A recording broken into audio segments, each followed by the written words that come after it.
Hi guys எல்லாரும் எப்படி இருக்கீங்க? இன்னைக்கு நம்ம ரெவல்யூஷன் பார்ட் டைமர் சீசன் 2 ஓடிய ஃபர்ஸ்ட் எபிசோடிய ஃபைனல் எபிசோட பார்க்க போறோம். சோ அதனால இதுக்கு முன்னாடி இருக்கக்கூடிய எபிசோட யாராச்சும் பார்க்கலனா கீழ டிஸ்கிரிப்ஷன்ல லிங்க் இருக்குது.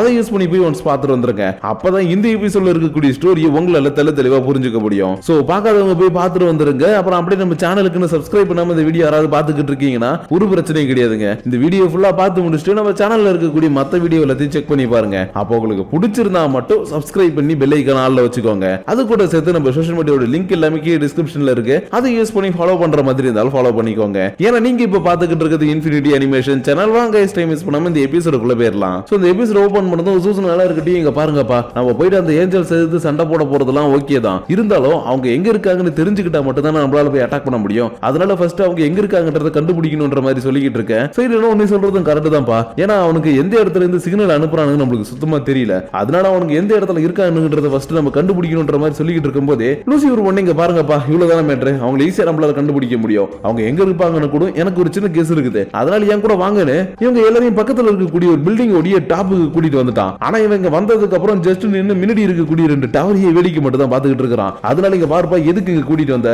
அவனுங்க எங்க தான் இருக்கிறானுங்க, என்னதான் நீ செய்ய போற அப்படின்ற மாதிரி கேட்கவும், நான் செய்ய போறது இல்ல, நம்ம கண்டுபிடிக்க போறோம். ஏன்னா அவங்க ரெண்டு பேரும் அந்த சிக்னல் அனுப்பணும்னா ஒண்ணு அவங்க டிவி ஸ்டேஷன்ல இருக்கக்கூடிய டவர்ஸை யூஸ் பண்ணணும், அப்படி இல்லையா மொபைல் சிக்னல் அனுப்பக்கூடிய டவரை யூஸ் பண்ணணும். அப்படி பார்த்தா இந்த இடத்துல ரொம்ப பெரிய டவரா இருக்கிறது ரெண்டு தான். ஒன்னு மொபைலுக்காக இருக்கிறது, இன்னொன்னு டிவி ஸ்டேஷனுக்காக இருக்கிறது. அதனால அவங்க கண்டிப்பா இந்த ரெண்டு டவர்ல ஏதாவது ஒரு டவர்ல இருந்து தான் இந்த சோனார் பல்ஸ் எல்லாத்தையுமே அனுப்புறாங்க. சோ அதை மட்டும் நம்ம கண்டுபிடிச்சோம்னா ஈஸியா அவங்களை தடுக்க முடியும். அப்படி இல்லைன்னா நம்மளுடைய பவர் யூஸ் பண்ணி இந்த டவர் ரெண்டுத்தையுமே நம்ம அழிச்சாகணும்ன்ற மாதிரி சொல்ல எம்லி லைட்டா கொஞ்சம் கொந்தளிக்க ஆரம்பிச்சிட்டா. ஏன்னா இவ ஒர்க் பண்றது கால் சென்டர் தானே. அதனாலதான் லைட்டா கொந்தளிச்சவங்க பாருப்பா, மொபைல் டவர்ல நம்ம அட்டாக் பண்ணோம்னா நாளைக்கு எக்கச்சக்க பேருக்கு வேலை இல்லாம போயிடும். அதனால மொபைல் டவர் அட்டாக் பண்ற என்னதே கை விட்டுடுங்க. அது மட்டும் இல்லாம நானே அந்த மொபைல் டவரை போயிட்டு செக் பண்றேன், நீங்க ரெண்டு பேரும் போயிட்டு அந்த இன்னொரு டவரை போய் செக் பண்ணுங்கன்னு எம்லியா தன்னுடைய டிவைன் பூஸ்ட் மேஜிக்கை யூஸ் பண்ணி ஒரே ஜம்ப்லயே அந்த டவருக்கு போக சைட்டனோ சரி ஓகே அவ சொன்ன மாதிரி நானும் ஆசியனும் போயிட்டு அந்த டவரை செக் பண்றோம். நீங்க லூசிஃபர் இந்த இடத்துல இருங்க. ஏன்னா சப்போஸ் இந்த இடத்துல இருந்து கூட அவங்க ஏதாச்சும் பண்றதுக்கு வாய்ப்பு இருக்குது இல்லையா? அதனால நீங்க ரெண்டு பேரும் இங்க இருங்க, நாங்க போயிட்டு அங்க பாக்குறோம்னு சைட்டனும் ஆசியன் மட்டும் இந்த இடத்துல இருந்து கிளம்ப ஆரம்பிக்க இவங்க உடனே எல்லாம் அந்த டவருக்கு போல. அதுக்கு பதிலா நடந்து போய் பஸ்ஸை பிடிச்சி ட்ரெயினை பிடிச்சி அதுக்கப்புறம் அந்த டவருக்குள்ள போறதுக்கும் காசு கட்டி டிக்கெட் எல்லாம் வாங்கி எப்படியோ ஒரு வழியா டவர் கிட்ட வந்துட்டாங்க. ஏன்னா இவங்க கிட்ட தான் எம்லியா மாதிரி ஜம்ப் பண்ணி போறதுக்கு மேஜிக் இல்ல இல்லையா? அதனாலதான் இவங்க பப்ளிக் டிரான்ஸ்போர்டேஷன் யூஸ் பண்ணி ரொம்பவே கஷ்டப்பட்டு அப்படி இப்படின்னு டிக்கெட் வாங்கிட்டு வந்து பார்த்தா இவங்களுக்கு செம்ம ஷாக்கு. என்னன்னா இங்க இருக்கக்கூடிய எலிவேட்டரோட லிஃப்ட் குறிப்பிட்ட தூரம் வரைக்கும் தான் போகும். அதுக்கு மேல போகணும்னா ஸ்டெப்ஸ்ல தான் ஏறி போய் ஆகணும். அதனாலதான் எப்படா இவ்வளவு பெரிய டவர்ல நம்ம ஏற போறோம்ன்ற மாதிரி இவங்க பாத்துக்கிட்டு இருக்க. இன்னொரு பக்கம் எம்லியா வீட்டுக்கு போயிட்டு ட்ரெஸ் மாத்திக்கிட்டு திரும்ப வந்து இந்த டவர்ல நின்று வாட்ச் பண்ணிக்கிட்டு இருக்கா. ஆனா இவ எதிர்பார்த்த வாட்சர் இந்த இடத்துக்கு வரவே இல்லை. அது மட்டும் இல்லாம இவ்வளவு உயரத்துல இருக்கிறதுனால குளிர வேற ஆரம்பிக்குதா. அதனால எங்கடா இருக்கீங்கன்ற மாதிரி பாத்துக்கிட்டு இருக்கும் போது மேல ஒருத்தன் தும்புற மாதிரி சத்தம் கேக்குது. யாரானு பார்த்தா கேப்ரியல் தான். அதனால இவன் இந்த இடத்துல பார்த்த உடனே சோடை எடுத்துக்கிட்டு எம்லியா அவங்க கூட சண்டை போறதுக்காக ரெடியாக இவன் கேஷுவலா வந்து இங்க பார்ப்பா, நான் கூட சண்டை போறதுக்குலாம் வரல, டிஷ்யூ இருந்தா ஒன்னு கொடுப்பா, மூக்க தொடங்கணும்ன்ற மாதிரி கேக்குறான். ஆனா நான் உன்னை நம்ப மாட்டேன்டா, நீ எதுக்கு இங்க வந்திருக்கன்ற மாதிரி அட்டாக் பண்ணலான்னு பார்த்தா பைபிள்ல டக்குன்னு காணா போயிட்டான். எங்கடா போனான்னு திரும்பி பாத்துக்கிட்டு இருக்கும்போது இவன் பின்பக்கமா வந்து நான் உன்னை ஜெயிச்சிட்டேன் அப்படின்ற மாதிரி இவளை பிடிச்சி காமெடி பண்ணப்போ, ஹே கேப்ரியல் காமெடி பண்ற நிறுத்து, நீ எதுக்கு இங்க வந்திருக்கன்னு எனக்கு நல்லாவே தெரியும். எனக்கு கொண்டுட்டு என்கிட்ட சோடா இருக்கக்கூடிய அலாசராமஸை எடுத்துட்டு போறதுக்கு தானே, அதுக்கு நான் விடவே மாட்டேன்ற மாதிரி சொல்லிக்கிட்டு இருக்கேன். இங்க பாருப்பா, நான் அதுக்காக எல்லாம் வரல, ட்ரபிள் தன்னுடைய கடமையை செஞ்சு முடிக்கணும்ன்றதுக்காக அவனுக்கு ஹெல்ப் பண்றதுக்காக தான் வந்திருக்கேன்னு சொல்லவும், ஹே அப்பனா நீ என்னுடைய அம்மா இங்க இருக்காங்கன்றதை தெரிஞ்சுக்கிட்டு இந்த இடத்துல அட்டாக் பண்றதுக்காக வந்திருக்கேன்ற மாதிரி கேட்க, பாரு உனக்கு கூட இந்த விஷயம் தெரிஞ்சிருக்குது. ஆமா உன்னுடைய அம்மாவை கண்டுபிடிச்சு அவங்களுக்கு தண்டனை கொடுக்கறதுக்காக தான் ரபிள் இது எல்லாத்தையுமே பண்ணிக்கிட்டு இருக்கிறான். ஏன்னா அவங்க அம்மா சரியா ஒரு 20 வருஷங்களுக்கு முன்னாடி பண்ண ஒரு தப்பால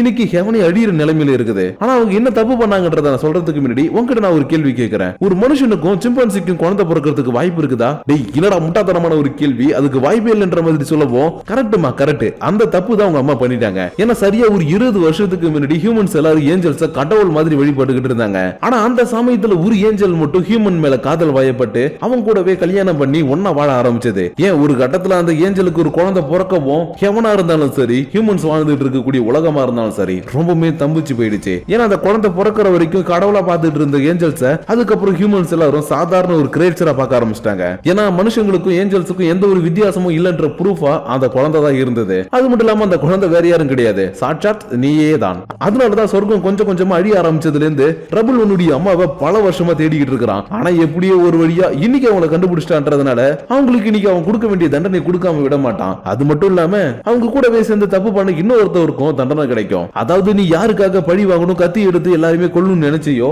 அவர் இந்த இடத்துல உலகத்துல தான் உயிரோட இருக்காரு, அதாவது உன்னுடைய அப்பா இந்த உலகத்துல தான் இருக்காருன்ற மாதிரி சொல்லவும் எம்லியா செம்ம ஷாக்காக இன்னொரு பக்கம் ஏமா டே முடியலடா சாமி டே என்ன விட்டுருங்கடான்ற மாதிரி ரெண்டு பேர் கதறிக்கிட்டே படியில் ஏறிட்டு இருக்காங்க. ஏன்னா இந்த டவருடைய டாப்புக்கு போனா ஸ்டெப்ஸ் மூலியமா தான் போய் ஆகணும், அதனாலதான் முடியலடா சாமி இவ்வளவு தூரம் ஏறி வந்துட்டு முட்டி கைட்டு கீழே ஓடுற மாதிரி இருக்கேன்ற மாதிரி இவங்க கதறிக்கிட்டே ஏறிக்கிட்டு இருக்க. இன்னொரு பக்கம் ஹாஸ்பிட்டல்ல இருக்கக்கூடிய சீகவும் இப்பதான் அப்படியே கொஞ்சம் கொஞ்சமா தன்னுடைய கண்ணை முடிச்சு பாக்குறா. பட் இப்ப இவ எங்க இருக்கிறான்றது இவளுக்கு தெரியலையா, அதனால இப்ப நான் எங்கடா இருக்கன்ற மாதிரி பாத்துக்கிட்டு இருக்கும் போதே பக்கத்துல இருக்கக்கூடிய போன் ரிங் அடிக்க இந்த போன் யாருதுன்னு இவளுக்கு தெரியல. இருந்தாலும் பரவாயில்ல, ரொம்ப நேரமா ரிங் அடிச்சுக்கிட்டு இருக்கு இல்லையா, அதனால யாருன்றதை கேட்போன்னு அட்டன் பண்ணா அந்த பக்கம் பேசுறது எமிலியோடைய அம்மா தான். அதனால இங்க பாருப்பா ஏன் எதுக்குன்னு கேள்வி கேட்காம இப்ப நான் சொல்றதை மட்டும் அப்படியே செய். நீ இப்ப சண்டை போட்டுட்டு இருக்கக்கூடிய என்னோட ஃப்ரெண்ட்ஸ் கிட்ட போயிட்டு அந்த இடத்துல ஒரு கிரீன் கலர் பேரியர் கிரியேட் பண்ணு சொல்லப்போ, இல்லங்க சாரி என்ன மன்னிச்சிருங்க நான் நார்மலான ஒரு ஹியூமன், நீங்க தப்பான ஆளுக்கு போன் பண்ணிட்டீங்கன்ற மாதிரி போனை கட் பண்ணலான்னு பார்த்தா ஏமா ஏமா அவன் கையில ஒரு ரிங் இருக்குது அதை யூஸ் பண்ணி பேரியர் கிரியேட் பண்ண முடியும்ன்ற மாதிரி சொல்லப்போ இவ்வளவு என்னடா சொல்றாங்கன்னு பார்த்தா இவ கையில அந்த ரிங் இருக்கிறத பார்த்துட்டு ஆமாங்க நீங்க சொல்ற மாதிரி ரிங் இருக்குது, இதை வச்சு என்னால கண்டிப்பா மேஜிக் யூஸ் பண்ண முடியுமான்ற மாதிரி கேட்க, ஆமாம்பா கண்டிப்பா உன்னால இதை வச்சு மேஜிக் யூஸ் பண்ண முடியும், ஏன் உன்னுடைய ஃப்ரெண்ட்ஸ் உனக்கு தெரிஞ்ச ஆயுதத்தை வச்சு காப்பாற்ற முடியும்னு சொல்லப்போ அப்பனா நீங்க என்னுடைய போவண்ட் ஏரோவை தானே யூஸ் பண்ண சொல்றீங்க, சரி ஓகே இதுக்கப்புறம் நான் எல்லாத்தையும் பாத்துக்கிறேன், இருந்தாலும் எனக்கு அப்பப்போ இன்ஸ்ட்ரக்ஷன் கொடுங்கன்னு ப்ளூடூத் கால்ல அந்த காலை கனெக்ட் பண்ணிக்கிட்டு மத்தவங்க எல்லாரும் இருக்கக்கூடிய இடத்தை நோக்கி வேகமா வந்துகிட்டு இருக்கேன். இந்த பக்கம் இருக்கக்கூடிய லூசிபர் ரொம்பவே போர் அடிக்குதுன்னு உட்கார்ந்து இருக்கிறான். ஏன்னா ரொம்ப நேரம் ஆகியும் அந்த வாட்சரும் வரல கேப்ரியலும் வரல இல்லையா, அதனாலதான் எனக்கு ரொம்ப போர் அடிக்குதுன்ற மாதிரி உட்கார்ந்துட்டு இருந்தவன் ஒரு கட்டத்துல எனக்கு கொஞ்சம் சந்தேகமா இருக்குதுப்பா, உன்கிட்ட இருக்கக்கூடிய செலஸ்டியல் ஃபோர்ஸை ஒரு குறிப்பிட்ட டியூரேஷனுக்குள்ள மட்டும் யூஸ் பண்ணு, ஏன்னா நீ மொத்தமா யூஸ் பண்ணினா இங்க இருக்கக்கூடிய டவர் கிவர் எல்லாமே வீணா போயிடும், அதனால ஒரு குறிப்பிட்ட டியூரேஷன் வரைக்கும் நீ யூஸ் பண்ணினா பக்கத்துல அவங்க இருந்தாங்கன்னா கண்டிப்பா நம்மள தேடி வருவாங்கன்ற மாதிரி சொல்லப்போ ஜூசனும் சரி ஓகேப்பா அப்பனா நான் வேவ் கிரியேட் பண்ணிட்டு இந்த இடத்துல நான் சுத்தி பாக்குறேன், அவனுக்கு எங்க இருந்தானுங்கன்னா நம்ம அட்டாக் பண்ணலான்னு பவர் யூஸ் பண்ணிட்டு அவங்க எங்க இருக்கிறானுங்கன்றத பாக்குறதுக்காக கிளம்ப ஆரம்பிக்கிறா. ஆனா இவங்க இங்க இருந்து கிளம்புறதுக்கு வேண்டி சீக்கிரம் இவங்களுக்கு முன்னாடி பறந்து வரவும் இவங்களுக்கு இவ மேஜிக் யூஸ் பண்றத பார்த்துட்டு செம ஷாக்கா இருக்குது. ஏன்னா இவளுடைய லைஃப் ஃபோர்ஸ் எல்லாமே மேஜிக்கல் ஃபோர்ஸா மாறுதுன்றத இவ கண்டுபிடிச்சா. பட் அது ஃபுல்லா மாறி முடிக்கிறதுக்கு கிட்டத்தட்ட ஒரு வாரம் இல்ல ஒரு மாசத்துக்கு ஆகும். ஆனா இவ ஒரே நாளே தன்னுடைய பவர் யூஸ் பண்ணி இந்த இடத்துக்கு பறந்து வந்திருக்கா இல்லையா, அதனாலதான் எப்படி உனக்கு இந்த பவர் கிடைச்சது என்னாச்சுன்ற மாதிரி கேட்கப்போ இல்ல இப்போதைக்கு என்னால என்ன நடக்குதுன்றத சொல்ல முடியாது, ஆனா நான் இப்ப பண்ண வேண்டியது ஒண்ணு இருக்குது, சோ நீங்க இந்த இடத்துல எதுவுமே பண்ணாதீங்க நான் எல்லாத்தையுமே பாத்துக்கிறேன்ற மாதிரி சொல்லிட்டு இருக்கேன். ஹெவன்லி காட்ஸ் இவங்களை அட்டாக் பண்றதுக்காக வந்துட்டாங்க. ஏன்னா வாட்சர் ஆல்ரெடி இந்த மாதிரி புதுசா யாராச்சும் வேவ் கிரியேட் பண்ணாங்களா அவங்களை கண்டுபிடிச்சு கொன்னுடுங்கன்னு சொல்லியிருக்கான் போல, அதனாலதான் இவங்க அட்டாக் பண்றதுக்காக வரப்போ ஹே சீக்கோ நீ ஏதோ பண்ணணும்னு சொன்னல அதை போய் நீ பாத்துக்கோ,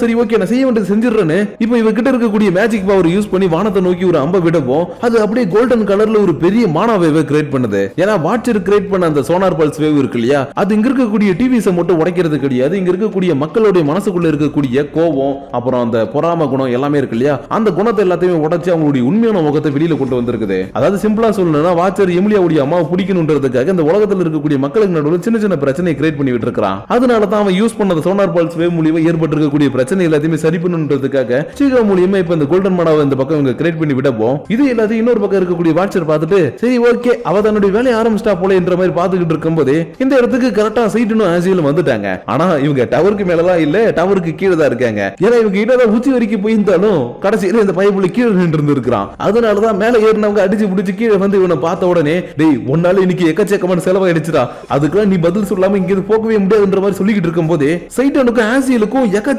பவர் வந்துகிட்டு இருக்குது. ஏன்னா இந்த இடத்துல அந்த மானாவை பார்த்துட்டு சில பேர் ஆச்சரியப்பட்டு இருந்தாலும் இன்னும் சில பேர் என்னடா இது புதுசா இருக்குது பாக்குறதுக்கு வித்தியாசமா இருக்குன்னு கொஞ்சம் பயந்துருப்பாங்க இல்லையா, அந்த பயம் எல்லாமே தான் இப்ப இவங்களுக்கு பவரா மாறவும் சைட்டின் ஒரே செகண்ட்ல இந்த இடத்துல ஒரு டைம் பேர் கிரியேட் பண்ணிட்டு மவனே இன்னைக்கோட நீ செத்தடான்ற மாதிரி சொல்லிக்கிட்டு இருக்க. இன்னொரு பக்கம் எமிலியா ரொம்பவே சோகமா உட்கார்ந்து இருக்கிறா. ஏன்னா இவளுடைய அப்பாவை சைட்டன் கொன்னுட்டான் அப்படின்ற அந்த நியூஸ் கேள்விப்பட்டதுக்கு அப்புறமேட்டு தான் நான் அவனை கொல்லணும் அவனுடைய ஆர்மியை கொல்லணும் அந்த டீமன்ஸை கொல்லணும் யாருமே உயிரோட இருக்க கூடாதுன்னு அவங்களை எக்கச்சக்கமா தேடி தேடி இவ கொண்டு வந்திருப்பா. ஆனா என்ன பண்றது இவளுடைய அம்மா மாதிரி இவளுடைய அப்பாவும் இன்னும் உயிரோடு இருக்கிறாருன்ற விஷயம் இப்ப இவளுக்கு தெரிய வந்துருச்சு இல்லையா, அதனாலதான் இத்தனை நாளா நான் எதுவுமே தெரியாம ஒரு பப்பட் மாதிரி இந்த இடத்துல செயல்பட்டு இருக்கின்ற மாதிரி இவ ஃபீல் பண்ணிக்கிட்டே இருக்கவும் அல்லாஸ் ராமோஸ் இது எல்லாத்தையுமே புரிஞ்சுக்கிட்டு அம்மா உங்களுக்கு என்ன பிரச்சனை உனக்கு ஏதாவது உடம்பு சரியில்லையா இல்ல உங்களுக்கு ஏதாவது ஆயிடுச்சான்ற மாதிரி கேட்கவும் இல்லம்மா இல்லம்மா அதெல்லாம் எதுவும் இல்ல நான் நல்லா தான் இருக்கிறேன், இருந்தாலும் மனசு கொஞ்சம் கஷ்டமா இருக்குது. ஏன்னா நான் ஹீரோவா மாறினதுக்கு காரணமே என்னுடைய அப்பாவுடைய சாவுக்கு பழி வாங்கணுன்றதுக்காக தான். ஆனா இப்ப அவர் உயிரோட இருக்கிறன்றது தெரிஞ்சதுக்கு அப்புறம் என்னால என்ன பண்ண முடியும்னு எனக்கு தெரியல.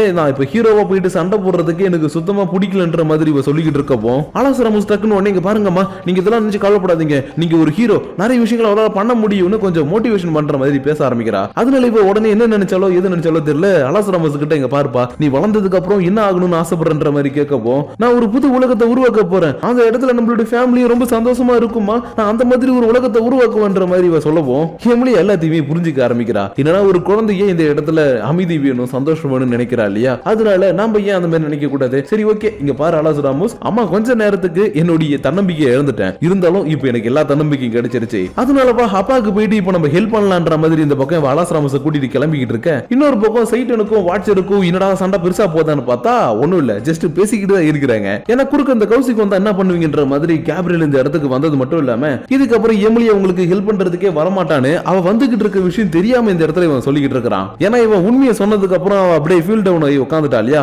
அதனாலதான் அவன் ஹெல்ப் பண்றதுக்காக வரமாட்டா, அவளுடைய அப்பாவை பத்தின உண்மை எல்லாத்தையும் நான் சொல்லிட்டேன்ற மாதிரி சொல்லிக்கிட்டு இருக்கப்போ சைட்டனுக்கு செம்ம கோவம் வருது. ஏன்னா டீமனா இருக்கக்கூடிய இவங்களே ஒருத்தவங்களை ஜெயிக்கணும்னா அவங்க கூட சண்டை போகணும் தான் நினைப்பாங்க. ஆனா ஏஞ்சல்ஸா இருக்கக்கூடிய இவங்களுக்கு தேவையானதை செய்யணும் இல்ல நடக்கணும்ன்றதுக்காக வேவை யூஸ் பண்ணி இருக்கக்கூடிய மக்களை எல்லாத்தையுமே கஷ்டப்படுத்தி இருக்காங்க. இன்னொரு பக்கம் எமிலியா குறுக்க வந்தா அவளை நம்மளால சமாளிக்க முடியாதுன்னு அவளுக்கு என்னென்னமோ புது புது விஷயத்தை சொல்லி ஃபீல் டவுன் பண்ணி உட்கார வச்சிட்டாங்க. அதனாலதான் ஏன்டா இப்படி பண்ணீங்கன்ற மாதிரி இவன் செம்ம கோவத்துல வந்து ரபுல புடிச்சு போட்டு ஒரு அடி அடிக்கப்போ இவன் சுருண்ட போய் கீழே விழுந்துட்டான். ஆனா அடுத்த செகண்டே நின்னுக்கிட்டு தம்பி எனக்கு செய்ய வேண்டிய வேலை எல்லாம் இருக்கு, உன் கூட சண்டை போட்டுட்டு இருந்தா எனக்கு நேரம் தான் வேஸ்ட் ஆகும், சோ நான் கிளம்புறேன்பான்னு இவன் டவருக்கு மேல போயிட்டு வேவை அன்லிஸ்ட் பண்ணலான்றதுக்காக கிளம்ப ஆரம்பிக்க சைட்டனும் பின்னாடியே வரான். ஆனா குறுக்க தான் அந்த கேப்ரியல்ன்ற கௌசிக்கு வந்திருக்கான் இல்லையா, அதனால சைட்டன டக்குன்னு வந்து குறுக்க தடுத்தது மட்டும் இல்லாம இங்க பார்ப்பா தம்பி, உன்னால என்ன தோக்கடிக்க முடியாதுன்ற விஷயம் உனக்கு நல்லாவே தெரியும், அதனால பேசாம போயிடு, இல்ல நான் திரும்ப வந்து அட்டாக் பண்ணுவேன், நான் இன்னைக்கு தடுத்தே ஆவன்ற மாதிரி ஒத்தகால நிக்கிறீனா எனக்கும் வேற வழி கிடையாதுன்னு இவன் சைட்டனை ஆசலியும் புடிச்சு போட்டு அடிச்சது மட்டும் இல்லாம இவனுடைய குளோன்ஸை உருவாக்கி இவங்களை அட்டாக் பண்றதுக்காக ரெடி ஆக்கப்போ மேல பறந்து போன வாட்சர் இருக்கான்ல அவன் கேப்ரியலை காப்பாத்துன்னு கத்திக்கிட்டு கீழே விழுந்துகிட்டு இருக்கான். which means எமிலியா இந்த இடத்துக்குள்ள வந்துட்டா. அதனால இந்த இடத்துக்கு இவ வந்ததை பார்த்த உடனே பரவாயில்ல எமிலியா, உன்னுடைய ஃபீலிங்ஸ் எல்லாத்தையும் நீ சீக்கிரமா ஓவர் கம் பண்ணி வந்துட்ட, இருந்தாலும் இன்னைக்கு நீ என்ன தோக்கடிக்கிறது கொஞ்சம் கஷ்டமான விஷயம் தான்ற மாதிரி சொல்லிக்கிட்டு இருக்க. வாய முறான்னு இவனும் செம வேகமா வந்து தன்னுடைய சோட வச்சு ஒரு வெட்டு வெட்டுறான். ஆனா அந்த வெட்டு கேப்ரியல் மேல படல, அது ஜஸ்ட் இங்க இருக்கக்கூடிய ஒரு குளோன் மேல தான் பட்டிருக்கும். அதனால இவளால குளோன்ஸை கரெக்டா கண்டுபிடிக்க முடியலன்றத பார்த்த உடனே சரி ஓகே, உன்னை இப்படிதான் இன்னைக்கு தோக்கடிக்கணும்னா இதை பண்றதுக்கு நான் தயார்னு கேப்ரியல் எக்கச்சக்கமான குளோன்ஸை இன்னமும் வர வச்சு இவளை அட்டாக் பண்ணிக்கிட்டே இருக்க. சைட்டன் மட்டும் இந்த இடத்துல யார் உண்மையான கேப்ரியல்ன்றத கண்டுபிடிச்சிட்டான். ஏன்னா இவன் ஒரு டீமன் லார்ட் இல்லையா, அதனால இவன் கிட்ட எக்கச்சக்கமான பவர் இருக்கும். அப்படி இருக்கக்கூடிய ஒரு பவரை வச்சு இவனை கண்டுபிடிக்கவும் எமிலியா நான் இவனை அட்டாக் பண்றேன், நீ பின்னாடி வந்து அட்டாக் பண்ணுன்னு ஃபர்ஸ்ட் இவன் பிடிச்சிட்டு போயிட்டு டவர்லயே வச்சு ஒரு அடி அடிக்க பின்னாடி எமிலியா வந்து தன்னோட சோட வச்சு ஒரு வெட்டு வெட்டுறா. பட் இப்ப கூட அந்த வெட்டு இவன் மேல டைரக்டா படல, ஏன்னா இவன் கிட்ட இருக்கக்கூடிய ஒரு ஷீல்ட் ஆக்டிவேட் பண்ணிருக்கான் போல, அதனாலதான் இவனுடைய வெட்டு லைட்டா மட்டும் இவ்வளவு டேமேஜ் பண்ணிருக்கவும் வாட்சருக்கு பக்கத்துல போயிட்டு மயக்கம் பிடிக்க விழுந்துட்டான். ஆனா இந்த டைம்ல வாட்சர் எழுந்துக்கிட்டான். அதனால இங்க பாருங்க கேப்ரியல் தடுத்ததாலும் என்ன உங்களால தடுக்க முடியாதுன்ற மாதிரி கத்திக்கிட்டு இருக்க. இவனை யாரோ மேல இருந்து அட்டாக் பண்றாங்க, யாருடான்னு பார்த்தா நம்ம சீகோ தான். ஆனா இவன் அட்டாக் பண்ணியிருந்தாலும் இவனுக்கு எதுவுமே ஆகல இல்லையா, அதனால இன்னமா கொசு கடிக்கிற மாதிரி எதையோ வச்சு அட்டாக் பண்ற இப்படி தன்னுடைய மொத்த பவரும் போயிட்டு இந்த இடத்துல கீழே விழுந்துட்டான். இருந்தாலும் கேப்ரியல் மயக்கம் போடும் போது எப்படி இவன் எழுந்தானோ அதே மாதிரி இவன் மயக்கம் போடும் போது இப்ப கேப்ரியல் எழுந்துட்டு சரி ஓகே இதுக்கப்புறம் நான் சண்டை போட விரும்பல, ஏன்னா இதுக்கப்புறம் நான் அவங்க கூட சண்டை போட்டேன்னா கண்டிப்பா தோத்துருவேன், அதனால நான் போயிட்டு இன்னொரு நாள் என்னுடைய படையை மொத்தமா கூட்டிட்டு வரேன், அன்னைக்கு நீங்களா நாங்களான்னு ஒரு கை பாத்துக்கலான்னு இவன் வாட்சரை தூக்கிக்கிட்டு எப்பயும் போல ஒரு போர்ட்டல் யூஸ் பண்ணி இங்க இருந்து தப்பிச்சு போக எமிலியா ஜீகோ கிட்ட வந்து ஹே என்னுடைய அம்மா உங்ககிட்ட பேசிக்கிட்டு தானே இருக்காங்க, அவங்க கிட்ட என்னால பேச முடியுமா ப்ளீஸ் என்கிட்ட கொஞ்ச நேரம் பேச சொல்லன்ற மாதிரி கேட்கவும் இல்ல அவங்களால இப்போதைக்கு பேச முடியாதான், ஏன்னா நம்ம இந்த இடத்துல எனர்ஜி பேரியர் எல்லாத்தையும் யூஸ் பண்ணிக்கிட்டு இருக்கிறதுனால இந்த உலகத்தோட எனர்ஜி பேலன்ஸ் மிஸ் ஆகிறதுக்கு வாய்ப்பு இருக்குது. சோ இப்போ அவங்க சொல்றத உடனே என்ன செய்ய சொல்றாங்க, அதனால என்ன மன்னிச்சிருக்கேன் எமிலியா, அவங்க கண்டிப்பா திரும்பவும் ஒரு நாள் உங்களை வந்து மீட் பண்ணுவாங்கன்னு. சைட்டனுக்கு பவர் கிடைச்ச உடனே இந்த இடத்துல ஒரு பேரியரை கிரியேட் பண்ணாலியா, அந்த பேரியரை இவளுடைய அம்பு மூலியமா உடைச்சு விட திரும்ப இந்த இடத்துல கோல்டன் மானா வந்து இங்க இருக்கக்கூடிய எல்லா விஷயத்தையும் நார்மலா மாத்திக்கிட்டு இருக்குது. அதாவது இங்க மக்கள் எல்லாருமே இவங்க சண்டை போறதை பார்த்திருந்தாலும் சரி, இல்ல ஏதாவது டேமேஜ் ஆயிருந்தாலும் சரி, இல்ல நம்ம சைட்டனுக்கு கிடைச்ச பவரா இருந்தாலும் சரி, எல்லாத்தையுமே திரும்ப நார்மலா மாத்திக்கிட்டு இருக்க. சீகோவும் அப்படியே தன்னுடைய பவர் எல்லாமே போயிட்டு டக்குன்னு மயங்கி கீழே விழுந்துடுறா. ஏன்னா எமிலியாவுடைய அம்மா சீகோக்குள்ள இருக்கக்கூடிய பவரை ஹோஸ்ட் மாதிரி உள்ள வந்து எடுத்து பயன்படுத்தி இருக்காங்க. அதனாலதான் ரொம்ப நேரமா அந்த பவர் யூஸ் பண்ணதுனால இப்ப இவ மயக்கம் போட்டு கீழே விழுந்ததுக்கு அப்புறம் மறுநாள் காலையில சீகோவை பாக்குறதுக்காக சைடன் ஹாஸ்பிட்டலுக்கு வந்திருக்கான். ஏன்னா இவளுக்கு கொஞ்சம் அந்த டயர்ட்னஸ் எல்லாம் இருக்கு இல்லையா, அதனால சும்மா ஒரு 2 நாளைக்கு மட்டும் பெட்ல இருக்குன்னு சொல்றாங்களாட்டுக்கு. அதனாலதான் இவளை பாக்குறதுக்கு வந்தது மட்டும் இல்லாம நேத்துக்கு நடந்த விஷயம் எல்லாம் உனக்கு ஞாபகம் இருக்குதான்னு கேக்குறான். ஏன்னா எமிலியாவுடைய அம்மா தன்னுடைய பவரை கொடுத்து இவளை ஹோஸ்ட் மாதிரி யூஸ் பண்ணி தானே எல்லா விஷயத்தையும் பண்ணாங்க, அதனாலதான் இவளுடைய மெமரி ஏதாச்சும் ஆல்ட்ரேஷன் பண்ணிட்டாங்கன்றதுக்காக உனக்கு எல்லாமே ஞாபகம் இருக்குதான்ற மாதிரி கேட்கவும் ஹே சைடன் நீங்க எதுக்கும் கவலைப்படாதீங்க, அவங்க நீங்க நினைக்கிற அளவுக்கு ரொம்ப கெட்டவங்களாம் கிடையாது, நல்லவங்க தான். அது மட்டும் இல்லாம அவங்க தன்னுடைய பவர் எனக்குள்ள கொடுத்து ஹோஸ்டை என்ன பயன்படுத்திக்கும் போது அவங்களுடைய ஒரு சில மெமரிஸை நான் பார்த்தேன். அதுல ஒரு டீமன் பையன் உடம்பு முழுக்க காய பயத்தோட அழுதுகிட்டே நின்னுட்டு இருந்தான். அவனை அவங்க காப்பாத்தினது மட்டும் இல்லாம அவனுக்கு தேவையான சில விஷயங்களை செஞ்சு கொடுத்திருக்காங்க. பட் அவனுக்கு சொல்லிக் கொடுக்க வேண்டிய முக்கியமான விஷயங்களை அவனுக்கு சொல்லிக் கொடுக்கல. அதுக்காக உன்கிட்ட நான் எப்பயுமே மன்னிப்பு கேட்டுக்கிட்டே இருக்கணும்னு நினைக்கிறேன்னு சீகோ டக்குன்னு வேற ஒரு ஆள் மாதிரி பேச ஆரம்பிக்கிறா. இதனால சைட்டனும் ஏய் ஒரு நிமிஷம் இரு, யார் நீ? சீகோவுடைய உடம்புக்குள்ள இருந்து என்ன பண்ற? எதுக்கு இந்த மாதிரி பண்றன்ற மாதிரி கேட்க, நீ என்ன மறந்துருப்பேன்னு தெரியும், இருந்தாலும் நான் யாருன்னு கண்டுபிடிக்காத அளவுக்கு என்ன மறந்துருப்பேன்னு நான் கொஞ்சம் கூட நினைச்சு பார்க்கல சாத்தான் ஜேக்கோபாத்னு சொல்லி இவனுடைய முழு பேரை சொல்லவும் இவனுக்கு செம ஷாக்கா இருக்குது. ஏன்னா சாத்தான் ஜேக்கோபாத்ன்ற இவனுடைய முழு பேரு ஒருத்தவங்களை தவிர வேற யாருக்குமே தெரியாது. அதாவது இவனை காப்பாத்தின ஏஞ்சல் இருக்காங்க இல்லையா, அவங்களுக்கு மட்டும் தான் இவனுடைய முழு பேர் தெரியும். அதனாலதான் எப்படி இந்த பேர் உனக்கு தெரியுன்ற மாதிரி பாத்துக்கிட்டு இருக்கும் போதே, இங்க பாரு ஜேக்கோபாத், நீ என்ன பார்த்து இப்ப ஷாக் ஆகிறதுக்கு டைம் இல்ல. ஏன்னா உன்னுடைய டீமன் வேர்ல்ட் அழிஞ்ச மாதிரி இங்க இருக்கக்கூடிய என்டையர்ஸ்ல இந்த உலகம் மத்த உலகம் எல்லாமே கொஞ்சம் கொஞ்சம் அழிஞ்சுக்கிட்டே இருக்குது. அதனாலதான் திரும்ப எல்லாத்தையுமே நார்மலா மாத்தணும்ன்றதுக்காக நான் நிறைய விஷயங்களை பண்ண ஆரம்பிச்சேன். அதுல ஒரு பகுதி தான் நீங்க இந்த உலகத்துக்கு வந்து லைஃப் ஆஃப் ட்ரீயோட எசோட கண்டுபிடிச்சதுன்னு சொல்லவும் ஒரு நிமிஷம் இருக்கு, நீங்க என்ன சொல்றீங்க என்னால புரிஞ்சுக்க முடியல, நாங்க இந்த உலகத்துக்கு வரதுக்கு நீங்க தான் காரணமா, என்ன சொல்றீங்க தெளிவா சொல்லுங்கன்ற மாதிரி கேட்க, ஜேக்கோபாத் நான் உனக்கு இப்ப சொல்றது புரியலனாலும் போக போக நீனே புரிஞ்சுப்ப. ஏன்னா எல்லா உலகங்களும் அழியறதை தடுக்க போறதே நீங்க தான். ஆனா அதுக்கு முன்னாடி நீங்க எப்படியாச்சும் லைஃப் ஆஃப் ட்ரீயோட மத்த பழங்களை கண்டுபிடிச்சாகணும். அதனால அதை நீங்க சீக்கிரம் கண்டுபிடிப்பீங்கன்னு நான் நம்புறேன். மை டியர் டீமன் கிங் சாத்தான் சொல்லிட்டு எமிலியாவுடைய அம்மா சீகோவுடைய உடம்புல இருந்து வெளியில போகவும், சைடன் உங்களுக்கு இந்த விஷயம் ஞாபகம் இருக்குதான்ற மாதிரி கேட்டுட்டு இருக்கா. அதாவது இவ அந்த குட்டி பையனுடைய விஷயத்தை பத்தி பேச ஆரம்பிச்சா இல்லையா, அந்த விஷயம் தான் இப்ப இவளுக்கு ஞாபகம் இருக்குது. அதனால இவனும் சரி ஓகே ஓகே ஒன்னும் பிரச்சனை இல்லப்பா, அந்த விஷயங்கள் எல்லாமே எனக்கு ஞாபகம் இருக்குது, அவங்க யாருன்றதும் இப்ப எனக்கு நல்லாவே தெரிய வந்துருச்சு. சோ அதனால நீ இதுக்கும் கவலைப்படாத, இங்க நீ நிம்மதியா ரெஸ்ட் எடு. அது மட்டும் இல்லாம அவங்க கொடுத்த இந்த ரிங்க நீ பத்திரமா பாத்துக்கோ. ஏன்னா அவங்க இதுக்கப்புறம் என்ன பண்ணணும்ன்றதை என்கிட்ட சொல்லிட்டாங்க. அதனால இந்த மோதிரத்தை நீனே பத்திரமா வச்சுக்கோ, இது உனக்கு குட்லக்கு கொடுக்குன்னு சொல்லிட்டு இன்னொரு பக்கம் எமிலியா ஆபீஸ்ல உட்காந்துக்கிட்டு எப்பயும் போல தன்னுடைய ஒர்க் எல்லாத்தையுமே பாத்துக்கிட்டு இருக்கா. அப்பன்னு பார்த்து இவளுடைய ஃப்ரெண்டும், ஹே எமிலியா நேத்திக்கு வானத்துல அரோரா லைட்ஸ் மாதிரி கோல்டன் கலர்ல ஏதோ ஒன்று வந்துச்சு, பாக்குறதுக்கே கொஞ்சம் வீடா இருந்துச்சுன்ற மாதிரி சொல்லவும், இல்லப்பா நான் அதை பாக்கல, ஏன்னா அந்த நேரத்துல நான் அலாஸ் ராமஸை குளிப்பாட்டிட்டு இருந்த மாதிரி சொல்லி சமாளிச்சுக்கிட்டு இருக்கேன். இவளுக்குள்ள சோடா இருக்கக்கூடிய அலாஸ் ராமஸும், அம்மா நீங்க சீக்கிரமா வேலையை முடிங்க, போயிட்டு நம்ம சீக்கோ அக்காவை பாக்கணும்ன்ற மாதிரி சொல்லிக்கிட்டு இருக்கா. ஏன்னா அவ ஹாஸ்பிட்டல்ல இருக்கா இல்லையா, அதனாலதான் இப்படி சொல்லவும், ஓகேமா ஓகேமா நம்ம சீக்கிரமா வேலையை முடிச்சிடலான்னு ஏதோ கஸ்டமர் கிட்ட பேசுற மாதிரி இவ இப்படி பேசிக்கிட்டு இருக்க. இன்னொரு பக்கம் சைடனுடைய வீட்டுல இருந்து காய்ச்சி மூச்சு சத்தம் கேக்குது. என்னடான்னு பார்த்தா இவங்க டிவி வாங்கிட்டு வந்துட்டாங்க இல்லையா, அதனாலதான் நான் தான் அந்த டிவி வச்சுப்பேன் நான் தான் அந்த டிவி வச்சுப்பேன் மாறி மாறி இவங்க சண்டை போட்டுக்கிட்டு இருக்க. சைடன் எல்லாத்தையும் பார்த்துட்டு பரவாயில்ல எல்லாமே சரியா தான் போய்கிட்டு இருக்குது. அது மட்டும் இல்லாம இதுக்கப்புறம் நம்ம செய்ய வேண்டியது நிறைய இருக்குன்னு சூரியன் மறையறத பாத்துக்கிட்டு இருக்கும் போதே அப்படி இந்த இடத்துல 2B கண்டினியூ போட்டு இந்த சீசன் 2 உடைய ஃபர்ஸ்ட் ஹாஃப் முடிச்சிட்டாங்க. சோ गाइस இத்தனை நாளா நம்ம பார்த்த அந்த டெவிலிசியா பார்ட் டைமர் அனிமி உங்களுக்கு பிடிச்சிருக்கா பிடிக்கலையான்னு எனக்கு தெரியாது. ஆனா என்னுடைய ரியாக்ஷன் மிக்ஸ்டு ரியாக்ஷன். ஏன்னா ஃபர்ஸ்ட் சீசன் 12 எபிசோட் இருந்தாலும் சும்மா நறுக்குன்னு கொடுத்திருந்தாங்க, நல்லா காமெடி நிறைய இருந்துச்சு, இன்ட்ரெஸ்டிங்கா இருந்துச்சு. ஆனா செகண்ட் சீசன் ஆரம்பிக்கும் போது நல்லா ஹைப்பா இருந்தது. ஆனா எந்த அளவுக்கு அவங்க ஹைப் ஏத்துனாங்களோ அந்த அளவுக்கு அதை ரொம்பவே கம்மி பண்ணி கடைசியில வந்து லைட்டா கொஞ்சம் அந்த ஹைப் ஏத்தி விட்டுருக்காங்க. ஏன்னா நான் ஃபைனல் எபிசோட பாக்குற வரைக்கும் நடுவுல ஒரு பொண்ணு வந்து அலாஸ் ராமஸுக்கு ஹெல்ப் பண்ணிட்டு போயிருப்பா இல்லையா, அந்த பொண்ணு தான் சைடனை காப்பாத்தின பொண்ணு நினைச்சுக்கிட்டு இருந்தேன். ஆனா எண்டிங்ல எமிலியாவுடைய அம்மா தான் சைடனை காப்பாத்தின மாதிரி சொல்லியிருக்காங்க. அதனால அலாஸ் ராமஸை காப்பாத்துறதுக்காக வந்த பொண்ணு யாரு, எமிலியாவுடைய அம்மா எதுக்காக இந்த மாதிரி பிளான் பண்ணாங்க, இதெல்லாம் எங்க போய் முடிய போது என்ன ஏதுன்றது எல்லாத்தையும் டிசம்பருக்கு அப்புறம் வர போற செகண்ட் ஹாஃப்ல தான் சொல்லுவாங்க. அதனால அதுல என்னென்ன ஸ்டோரி சொல்ல போறாங்கன்றது எல்லாத்தையும் ஒரு 2-3 மாசம் வெயிட் பண்ணி நம்ம பார்க்கலாம். ஆனா அதுக்கு முன்னாடி இத்தனை நாள் நம்ம பார்த்த இந்த அனிமியை உங்களுக்கு பிடிச்சிருக்கா இல்லையான்றது எல்லாத்தையும் உங்களுடைய பர்சனல் தாட்ஸ் அண்ட் வியூஸா மறக்காம கீழே கமெண்ட் பண்ணுங்க. அப்படி நீங்க பண்ணக்கூடிய அந்த கமெண்ட்ஸோட சேர்த்து உங்களை நான் நெக்ஸ்ட் எபிசோடோட வந்து மீட் பண்ற வரைக்கும் ஒரு நிமிஷம் டேய் நீ அனிமி அப்டேட் சொல்றேன்னு சொன்னீரா சொல்லிட்டு போடான்னு கேட்டீங்கன்னா சத்தியமா இந்த ஆடியோ ரெக்கார்ட் பண்ணிக்கிட்டு இருக்கும்போது இப்ப என்ன அப்டேட் கொடுக்குறதுன்னு தெரியல. சோ அதனால எப்படி எனக்கு தெரியலையோ அதே மாதிரி நான் என்ன அடுத்தது பண்ண போறேன்னு நீங்களும் கொஞ்சம் தெரியாமலே நாளைக்கு 6 மணிக்கு வந்து பாருங்க. கண்டிப்பா உங்களுக்கு பிடிச்ச மாதிரி ஒரு அனிமியை தான் பண்ணுவேன்னு நினைக்கிறேன். அதனால நாளைக்கு சாயந்தரம் 6 மணிக்கு எல்லாரும் மீட் பண்ணலாம். Bye bye இன்ஃபீஸ்.